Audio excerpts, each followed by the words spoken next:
हाय दोस्तों, आज मैं आपको बताने जा रहा हूँ कि आईफोन या आईपैड पर ऐप स्टोर से कनेक्ट नहीं हो पाने की समस्या को कैसे ठीक किया जाए।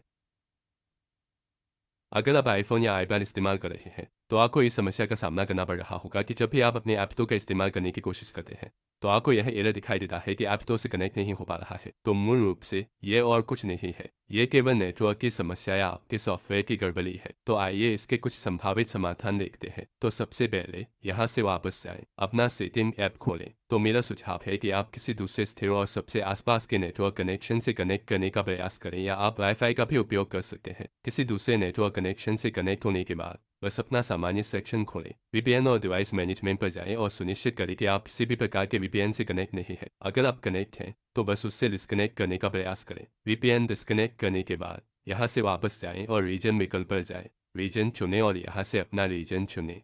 फिर से वापस जाएं और डेटा टाइम सेक्शन पर जाएं और अपने डेटा टाइम को अपने आप सेट करने के लिए इसे लॉग इन करें। वापस जाएं और सॉफ्टवेयर अपडेट पर जाएं और सुनिश्चित करें कि आप लेटेस्ट वर्जन पर हैं और आपके लिए कोई पेंडिंग अपडेट नहीं है। अगर आपको कुछ मिलता है तो बस अपने ऐप को अपडेट करने की कोशिश करें। अपडेट करने के बाद बस वापस जाएं और अपनी सभी नेटवर्क सेटिंग्स को रीसेट करने की कोशिश करें। अगर आपके आईफोन नेटवर्क सेटिंग्स में कोई समस्या है, तो हो सकता है कि यह सेटिंग ठीक हो जाए और आपको फिर से समस्या न हो। तो बस रीसेट आईफोन पर जाएं और चलाएं। रीसेट चुनें, फिर अपने आईफोन पासकोड के तहत हालिया नेटवर्क सेटिंग्स चुनें और फिर कन्फर्मेशन मैसेज पॉपअप से हालिया नेटवर्क सेटिंग्स चुनें। यह आपके सभी नेटवर्क सेटिंग्स को रीसेट कर लेगा। यह किसी भी तरह का डेटा डिलीट नहीं करेगा। तो आप इसे आजमा सकते हैं और ऐसा करने के बाद बस वापस जाएं और अपने आईफोन को फोर्स स्टार्ट करने की कोशिश करें। अब ऐसा करने के लिए जल्दी से वॉल्यूम बढ़ाएं, फिर वॉल्यूम कम करें, फिर पावर बटन को दबाकर रखें और अपने फ़ोन की स्क्रीन पूरी तरह से काली होने तक इंतजार करें।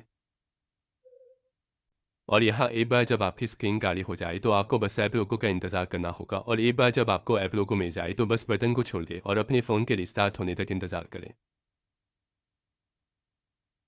रिस्टार्ट करने के बाद बस अपने फ़ोन को अनलॉक करें और यहाँ आपको ये जांचने के लिए फिर से प्रयास करना होगा कि आपकी समस्या ठीक हुई है या नहीं। तो आपकी समस्या ठीक हो गई होगी, या अगर फिर भी आपकी समस्या ठीक नहीं हुई है तो ये सर्वर की समस्या हो सकती है। आप लगभग 1 या 2 घंटे तक प्रतीक्षा करने का प्रयास कर सकते हैं, या कभी कभी इसे ठीक होने में 24 घंटे लग सकते हैं। तो बस उसके लिए प्रतीक्षा करने का प्रयास करें, या आप ऐप सहायता टीम से संपर्क करने का भी प्रयास कर सकते हैं। अब ऐसा करने के लिए बस अपना ऐप सहायता ऐप खोलें। आप इस ऐप को अपने ऐप स्टोर से आसानी से इंस्टॉल कर सकते हैं, या आप ऐप सहायता ऐप का उपयोग कर सकते हैं। यहाँ से आईफोन चुनें और विकल्प चुनें, फिर ऐप स्टोर चुनें और यहाँ बस लोड होने का इंतजार करें।